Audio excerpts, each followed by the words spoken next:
Hare Krishna, Krishna Krishna, Hare Ram, Hare Ram, Ram Ram,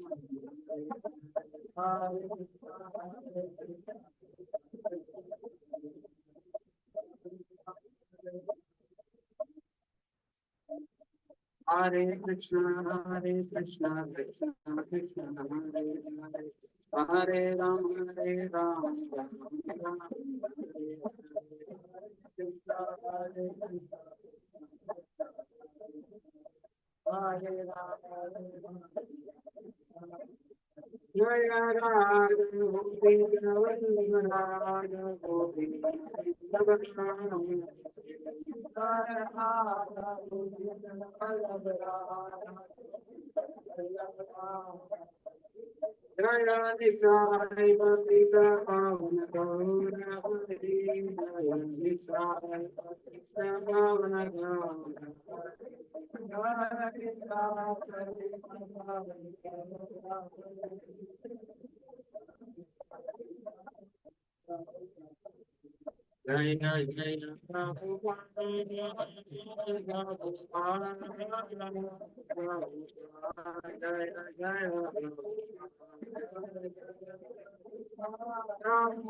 देव विष्णुपाद परमहंस परिव्राजकाचार्य श्री श्रीमद् भक्ति वेदांत स्वामी प्रभुपाद की जय। ओम विष्णुपाद परमहंस परिव्राजकाचार्य श्री श्रीमद् भक्ति सिद्धांत स्वामी महाराज की अनंत गो वैष्णव की श्रीदास ठाकुर प्रेम से श्री कृष्ण चैतन्य प्रभु नित्यानंद श्री चैतन्य श्री गोसाई श्री गौरव की श्री श्री राधा कृष्ण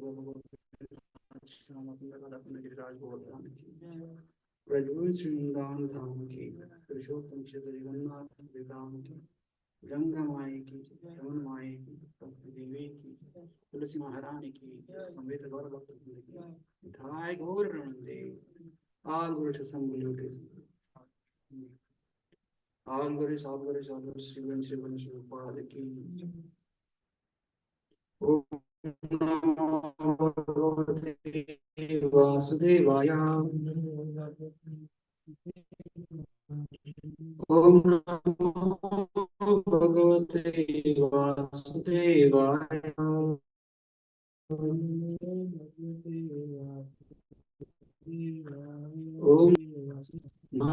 नमस्कृत्य नरं चैव नरोत्तमं देवीं सरस्वतीं व्यासं ततो जयमुदीरयेत् नष्टप्रायेषु भद्रेषु नित्यं भागवत सेवया भगवती उत्तमश्लोके भक्तिर्भवति नैष्ठिकी कृष्णाय वासुदेवाय देवकी नंदनाय च नंदगोपकुमाराय गोविंदाय नमो नमः। हरे Krishna. reading from Srimad Bhagavatam, Canto 4, Chapter 2, Text number 10. अयं तु लोकपालानां यशोग्नो निरपत्रतः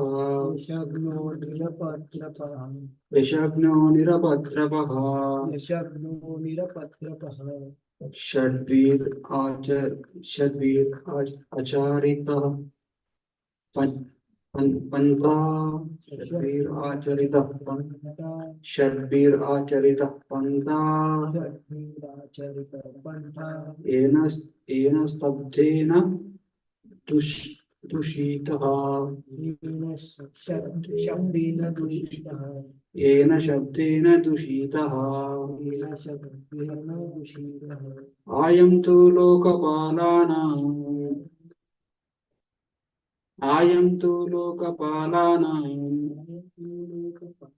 यशग्नो निरपत्रपः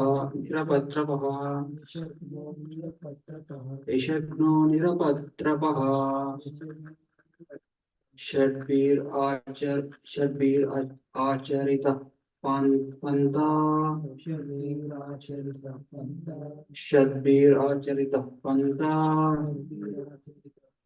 येन स्तब्धेन दूषितः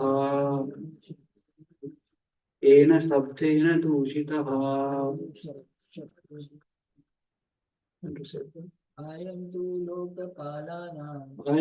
लोकपालानां यशग्नो निरपत्रपः षड्वीराचरितः पंथा येन स्तब्धेन दूषितः। Synonyms: I am, he, Shiva. Tu, but Lokapalanam, of the governors of universe. Yashagnaha, spoiling the fame. Nirapatrapaha, shameless. Shadbihi, by those of gentle manner. Acharitaha, followed. Pantaha, the path. Yena, by whom? Shiva. Sabdena, being devoid of proper action. Dushitaha, is polluted. Translation and purport by Desi Bhakti Vedanta Prabhupada Ki Jai. Shiva has spoiled the name and fame of the governors of the universe and has polluted the path of gentle manners. Because he is shameless, he does not know how to act. I repeat the translation. Shiva has spoiled the name and fame of the governors of the universe and has polluted the path of gentle manners. Because he is shameless, he does not know how to act. Purport. Daksha wanted to impress upon the minds of all the great sages assembled in that meeting that Shiva, being one of the demigods, had ruined the good reputation of all the demigods by his unmannerly behavior. The words used against Lord Shiva by Daksha can also be understood in a different way, in a good sense. For example, he stated that Shiva is Yashogna, which means one who spoiled the name and fame. So this can also be interpreted to mean that he was so famous that his fame killed all other fame. Again, Daksha used the word Nirapatrapa, which also can be used in two senses. One sense is one who is stunned, and another sense is one who is the maintainer of the persons who have no other shelter. Generally, Lord Shiva is known as Lord of Bhutas, or lower grade of living creatures. They take shelter of Lord Shiva because he is very kind to everyone and is very quickly satisfied. Therefore, he is called Ashutosh. To such a man who cannot approach to such men who cannot approach other demigods or Vishnu, Lord Shiva gives shelter. Therefore, the word Nirapatrapa can be used in that sense. So here the word translation Nirapatrapa is translated as shameless. ॐ अज्ञानातिमिरान्धस्य ज्ञानाञ्जनशलाकया चक्षुरुन्मिलितं येन तस्मै श्रीगुरवे नमः श्रीचैतन्यमनोभीष्टं स्थापितं येन भूतले स्वयं रूपा कदा मह्यं ददाति गुरो श्रीयुतापदकमलं श्रीगुरोन् वैष्णवांश्च श्रीरूपं साग्रजातां सागना रघुनाथान्वितं त्वं सजीवं साद्वैतं सावधूतं परिजनसहितं कृष्णचैतन्यदेवं श्रीराधा कृष्णपादान् सागना ललिता श्रीविशाखान्वितंश्च हे कृष्णा करुणा सिन्धो दीनबन्धो जगत्पते गोपेश गोपिका कान्ता राधा कान्ता नमोऽस्तुते तप्त कांचन गौरंगी राधे वृंदावनेश्वरी वृषभानुसुते देवी प्रणमामि हरिप्रिये जय श्री कृष्ण चैतन्य प्रभु नित्यानंद श्री अद्वैत गदाधर श्रीवासादि गौर भक्तवृंद हरे कृष्णा कृष्णा कृष्णा हरे हरे हरे राम राम राम हरे मुखं करोति वाचालं भङ्गं लङ्घायते गिरिं यत्कृपातमहं वन्दे श्रीगुरुं दिनतारिणं परमानन्दमाधवं श्रीचैतन्येश्वरम् पञ्चाकल्पतरुभ्यश्च कृपा सिन्धुभ्यो च पतितानां पावनेभ्यो वैष्णवेभ्यो नमो नमः Hare Krishna. Thank you for joining for the discussion on Srimad Bhagavatam. So, welcome back to our regular Bhagavatam sessions. So last 2-3 days were very intense devotional nectar by Hariparshad Prabhu, and all our conceptions of devotion and perception have totally changed in one sense. So if we see here, we can correlate that to here. Every living entity has different kinds of senses, and every sensual activity is governed by different devatas. So, like for example, for the eyes, sun god is the predominant deity.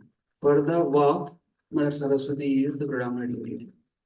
Means somebody who is speaking something means it is only by the it is under the control of Mother Saraswati. So here, if you see the Daksha, he was so exalted person, like materially at least. And then, but out of his envy towards Lord Shiva, he is speaking all the blasphemy things. Basically, literally, if anybody sees on the straight to word for one meaning or just translation, he will misunderstand that, oh, he is blaspheming Shiva. But Mother Saraswati, being the goddess of Vak or goddess of speech, she transformed it into glorification, because Mother Saraswati cannot tolerate being Lord Shiva blasphemed by anyone, because Lord Shiva is the most exalted personality. So that's why Vishnu Chakravarti Thakur writes his commentaries, and that's what Prabhupada also writes here. Whatever what Daksha means, but what actually it turned into. Daksha wanted to insult using some kind of word. For example, if you say Nirapat Yashagna means Yashagna in one sense, like with respect to Daksha's perception is, for example, like a person is there in a family setup, everybody is IAS, IPS, and very great professors and PhDs, and one person is there who is failing in the 10th class, who is failing in every class, who is struggling to complete his degree.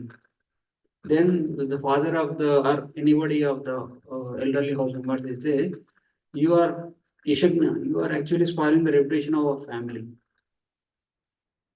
So in the same way, here demigods is one of the is because he sits in the assembly of demigods, right?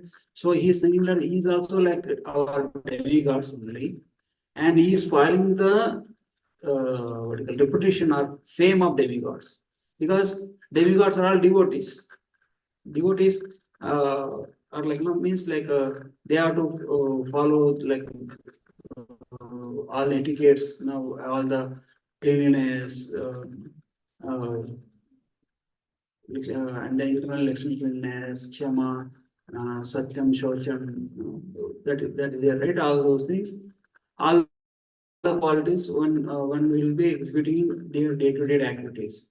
So just because Lord Shiva is, smell होता है तो ఒక్కో కాలం ఆకలేదు అట్లే ఉంటుంది dry దాని cent ఉంటుంది cent మొత్తం వెళ్ళిపోతుంది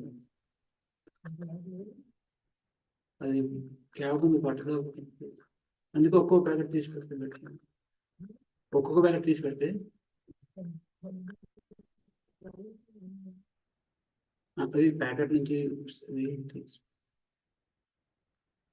it's okay. I just wanted to let you. So sorry.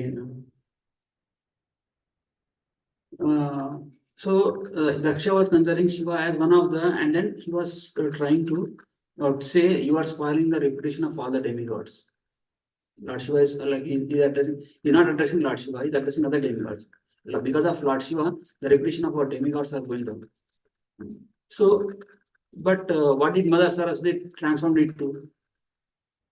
Different demigods have different reputation.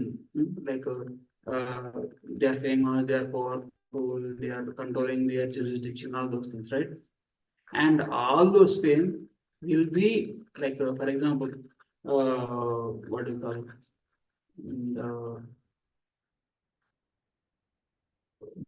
That insect with who can that in the light, what do you call that one? Not bumblebee. That Minur English. That insects which will light up glowworm, yeah, glowworm. So glowworms, when it is dark, glowworm will light up its surrounding. So when there is darkness, the glowworm will say, oh, glowworm is amazing, glowworm is lighting up so much of, giving so much of light. Nobody is able to give the light like that. But as soon as sun rises, the glowworm will be insignificant. The whatever the brightness that glowworm is giving is not even seen. So the reputation of all the demigods is like glowworm. Little bit of purity, little bit of devotion, little bit of all those glowworm kind of thing. But when it comes to Lord Shiva's fame, everybody's reputation is like become insignificant, because irrelevant. When compared to Lord Shiva's compassion, when compared to Lord Shiva's devotion, and compared to Lord Shiva's purity, all the demigods are like becomes like glowworms. So in front of sun, okay. So like that, and when it comes to shamelessness, what is the conception of shame? Conception of shame arises thinking that one has like one is thinking different from others. One is thinking, okay, man, like conception of man and woman, higher and lower, educated and illiterate, their conception. So when a person becomes subjected to shame is when his deficiencies are exposed. Like for example, somebody was nicely decorated. Every day is coming very nicely decorated and very nicely dressed. But one day what happened? His dresses are thrown away and his body is getting exposed. It's a matter of shame for that person. Why? Because he's exposed. And why he feel exposed? Because he is thinking that this is my body, I should cover it up, I should be very presentable, like that. He's think, but when he is in the bathroom, he always like he doesn't have any clothes, he's naked. So the level of Lord Shiva is in Bhagavad Gita it is said, right? Bhagavad Gita 6.30, 29, let us see. 29 and 30, both the verses sees that Krishna describes about the yogi. Sarvabhutastam sarvabhutani chatmani ikshate yoga yuktatma sarvatra samadarshinaha. A true yogi observes me in all beings and also sees every being in me. Indeed, a self-realized person sees me, the same Supreme Lord, everywhere.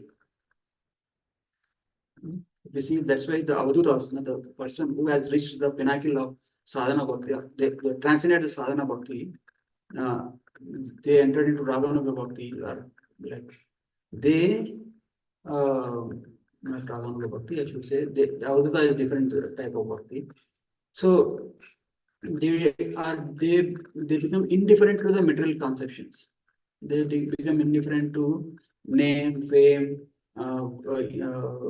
like glorification or insults. They become indifferent. For them, everything is Krishna. For them, everything is auspicious. And the next verse, Krishna says,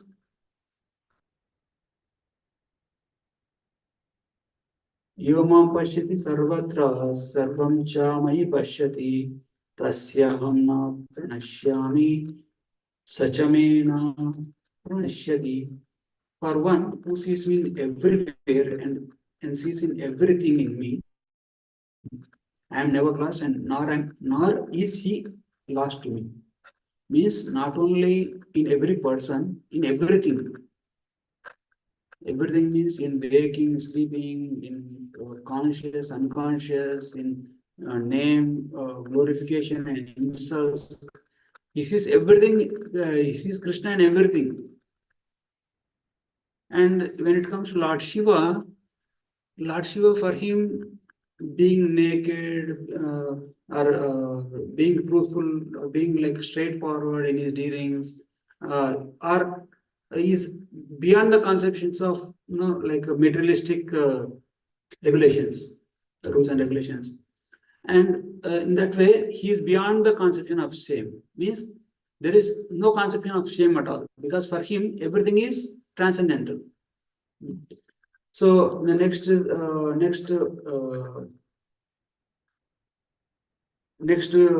what affiliation that Daksha Megade is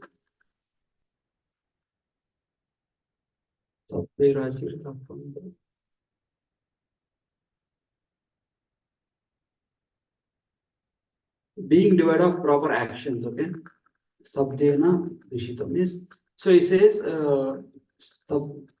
Sabdena Dushita, polluted means, in one sense it is translated as like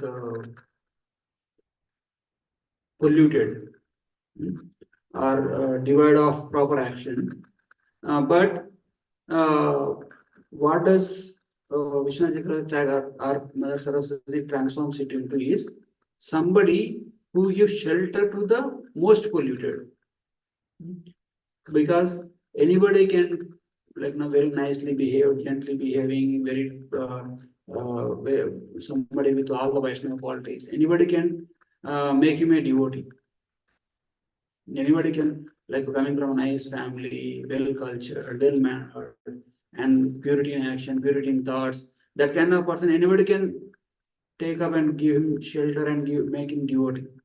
That's not a great thing. But somebody who is most fallen, means there is no like if you see the associates Lord Shiva, they are so sinful that they are not even qualified to have material body.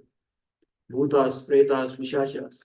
That kind of entities, Lord Shiva is giving shelter. See, whatever we possess is out of the uh, result of our good karma. We have done something good in this life or in the previous life, materially, okay? Materialistic beauty, materialistic opulence, materialistic name, fame, all the six opulences. Uh, everything is the property of Krishna. As one becomes more and more pious, more and more do good karma, as a part of reciprocation, Krishna will empower that person with these opulences. Mother material nature will give the materialistic opulences. Somebody becoming very rich person, very most beautiful person, very intelligent person, and very famous and very powerful, healthy. That those are the results of their good karma. So somebody who is opulent is a result. There is a result of good karma. Means opulence means he is able to expand his control. Krishna is the supreme controller, right? Krishna controls everybody, but somebody who has money can control more than what a person who doesn't have money. A person who has beauty, who is beautiful, like for example, Miss World or Miss Universe or some film actor who is very good, very handsome. They can control the hearts of many people. They control many people. If they go, they attract many people. And somebody who has wealth, name, fame also. Somebody like for example, even a scientist or a very famous person. He commands respect and he can influence many people. So, but in the worst case, if you don't have a lot of good karma, in the worst case, you'll be able to control your own body. That is the minimum controllership, the minimum qualification mark that one has to have, one needs to have to take birth in this material world, to have a body in the material body. Means that is the worst case. Even the body of an animal, even the body of a insect, that also qualifies. But there are some living entities, their sinful reactions are so grievous, so much sinful, and they don't have any karma. They are negative balance. Like no, somebody will have positive bank balance means okay, if you qualify, okay, if you have $100, if you can spend $100, you go and stay in this room. If you can spend $1,000, you can go and stay, okay, maybe 5-star room. If you can spend like $5,000 per day, okay, you go and stay in 7-star room. So that kind of things are there. But somebody doesn't have any money, then he'll be homeless, right? He has to wander here and there. So in the same way, there are living entities who don't have any amount of good karma. Like now, maybe they might have committed suicide, that kind of thing. That's a very grievous sin. Or maybe they did a lot of bad karma. So that person, material nature will not give them body. You are unfit to receive a body, material body. Material body is like a home, right? Home. Like you don't have any balance, you don't have any money, you don't have any good karma. So you don't get any body. So who is going to give shelter for that kind of person? See, every living entity has shelter somewhere. Like for example, somebody is in a fox body, somebody in an elephant body. There are some companions. Elephant have their own herd, fox have their own family. And if somebody is in snake body, snake goes and takes shelter in some holes and eats something. So, but these personalities, they don't have mental body itself. And they cannot find shelter anywhere. They are like floating in the air. Maybe some spiritual bodies, spiritual entities everywhere. If you go to some old building, they may experience that energy. Okay. So Lord Shiva gives shelter to that kind of persons also. And when it comes to taking shelter, the like for example, if one has to worship Lord Vishnu, they have to have certain kind of cleanliness, certain kind of uh, regulations, and they have to follow that uh, in the initial stages at least. So, but for one to come to Lord Shiva, nothing is required. You can just approach him. But Lord Shiva will not be able to give liberation or will not be able to give bhakti unless one is qualified. Because Krishna's name is Mukunda, who gives mukti. Mu means Dha means Mukhu means mukti, and Dha means who gives liberation. So, but when somebody performs pure devotion service and worships Lord Shiva as pure devotee, and Krishna, Lord Shiva will direct them to Lord Krishna by giving them the mantra of Lord Ram. So Lord Shiva is so merciful that he takes care of all the failure candidates, all the unqualified candidates who don't receive the metal world. So like that, the glories of Lord Shiva are unlimited. And Daksha is like he's not able to see the shining moon, but he's only trying to find faults. Like there is a full moon. When somebody has full moon, 19 some people have this mentality seeing the black spots on the moon. So these black spots on the moon are like decorations, not like whatever Daksha is pointing out, they are decoration to Lord Shiva. They are not disqualification. Even in that state also, Lord Shiva is able to create auspiciousness. So when we like what we can learn from this pastime is we should not judge anything by external. Like place Hemangotra Mataji was listed out all the types of aparadas one coming towards the Vaishnavas, right? So one of the aparadas is to see anything external and then judge his devotion. Devotion service to Krishna doesn't depend on anything external. Somebody who is beautiful, somebody who can sing nicely, somebody who can they have more devotion than somebody who can't sing. So that is the wrong conception. Of course, we can glorify the person who can sing nicely, but we should never insult or should never belittle the person who cannot sing nicely. Some because Krishna will can engage anybody in his service if they are willing to render service to him. Even like Krishna even takes care of the animals, or to speak of human beings. But Krishna himself expands into Lord Shiva to take care of the persons who are not able to qualify to have their body. Shiva is the Guna avatar of the Krishna.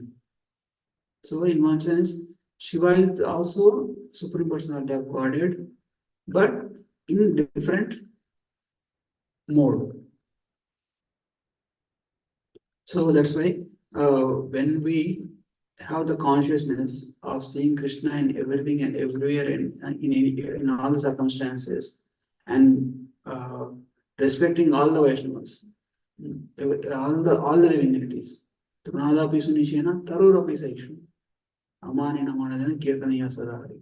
That is the basic step for one to progress in the spiritual life. That will avoid lot of hiccups or lot of hurdles in our spiritual life. Because our conception might be different. What is bhakti, what is advancement, what is devotion. But what Krishna's conception might be different. Okay. So that's what I can speak of. Anybody have any questions or comments we can discuss? Yes. sometimes we see some people who are devoted to Lord Shiva, but after some progressive time, they come to Lord Krishna and take shelter. Or they describe their own path that they were trying. Can we say that they were very sincerely practicing bhakti or towards Lord Shiva and then they came to? Yeah, the question is some people they initially worship Lord Shiva, but after some time they become devotees of Lord Krishna naturally. So can we say it is a progression? Hmm? So yes, like if not only Lord Shiva, if you worship any demigods in pure bhakti, they will automatically direct to Krishna. So if you worship any demigods without any material motivation, you are not asking for name, fame, wealth, janam, sundari, all those things. You only benediction that we can ask from any demigod is Krishna Bhakti. But if you don't have that understanding of Krishna Bhakti, you can say, you can give me whatever you think is best for me. And definitely, 100% all the demigods know that best thing that anybody can have in this material, in this entire creation, both spiritual and material world, is Krishna Bhakti. So that's what they give. So if you go to any demigod, if you go now sometimes visit any temple, only thing that we can ask for any demigod is, my dear Lord or Devi Devata, please make me closer to Krishna. Please give me pure devotional service towards Krishna. But when you come to Krishna, we don't ask anything Krishna. We ask Namaruchi, Devadaya and Vaishnava Seva. So if we have to ask, let me have the attachment to chanting your holy name. And let me be compassionate. Let me have, let me serve all the living entities, Jivadaya and Vaishnava Seva, and let me be able to serve all the Vaishnavas. So that is the only benediction which will actually help us. If you ask anything other than this, Krishna may or may not fulfill that desire. Because all of the demigods must have to fulfill that desire if you perform certain action. But Krishna, because Krishna knows what is good for us, and Krishna will give that. But it is said by our Acharya that when you go in front of Krishna, to show our fallen condition, we have to ask some benediction. And that will help us keep at the shelter of Krishna's feet. So that's why we ask the benediction, Namaruchi, Jivadaya, and Vaishnava Seva.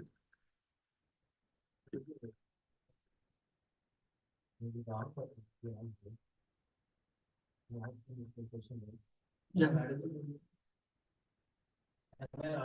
Yeah. What you have anything to say? Yeah.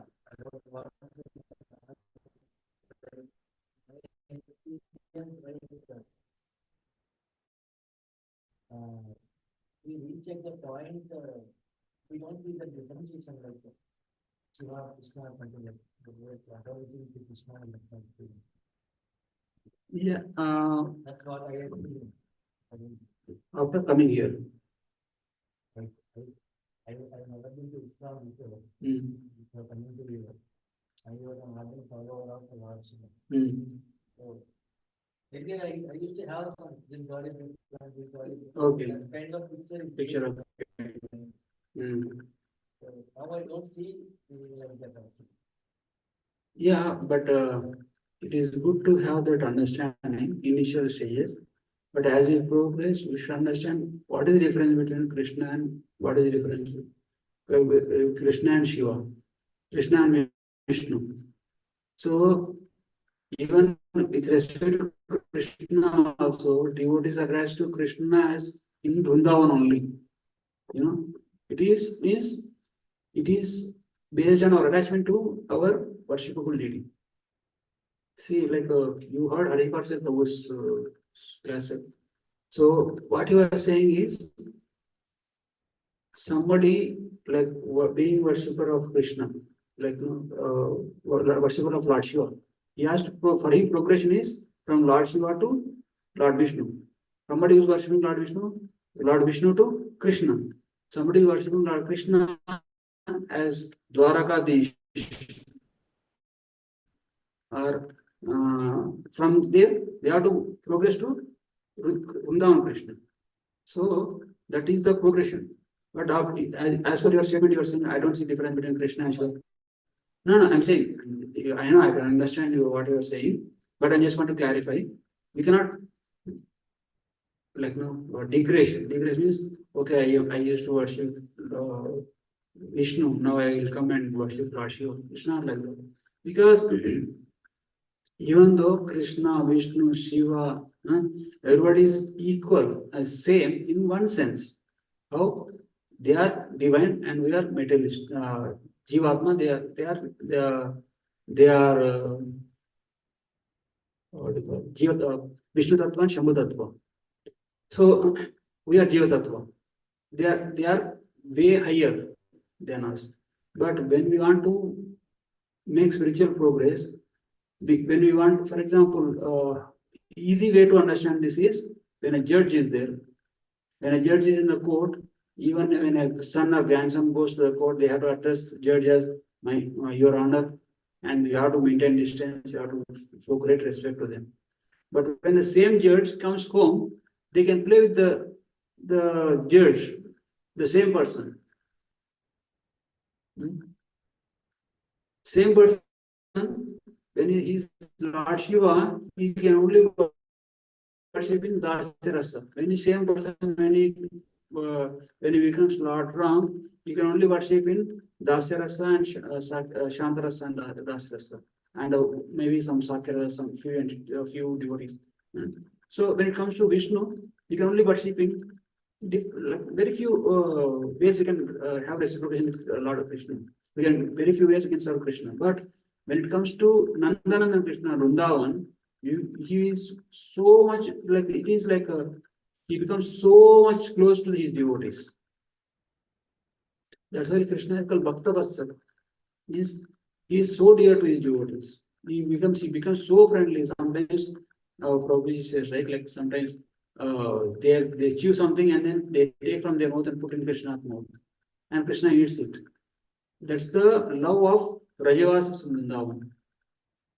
So one has to progress oneself in their attachment towards Krishna, because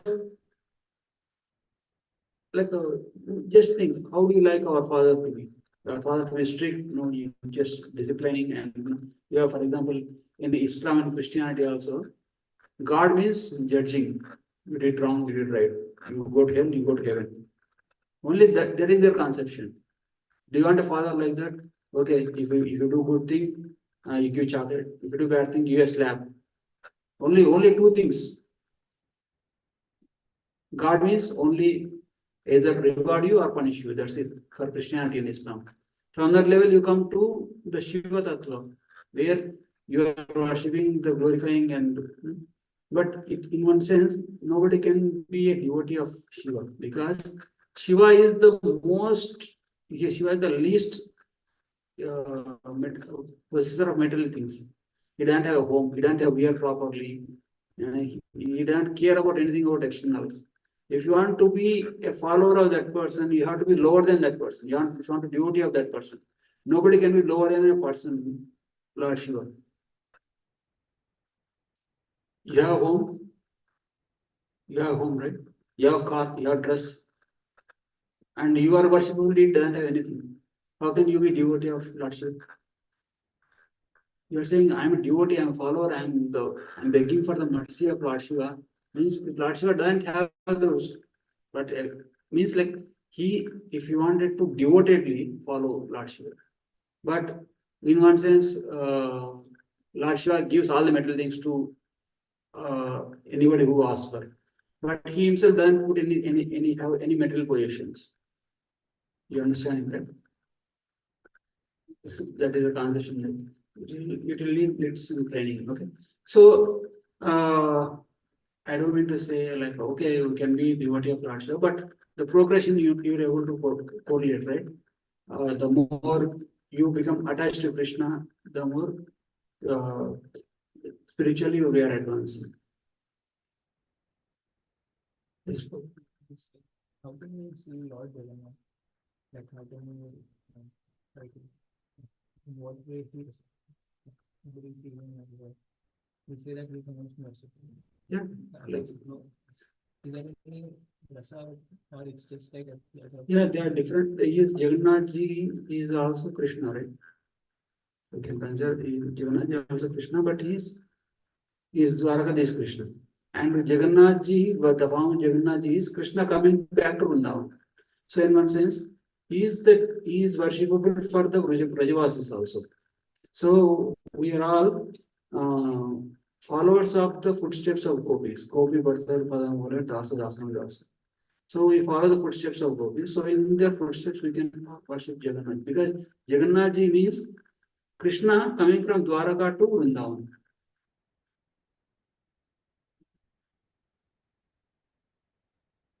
Online, anybody have any questions or comments?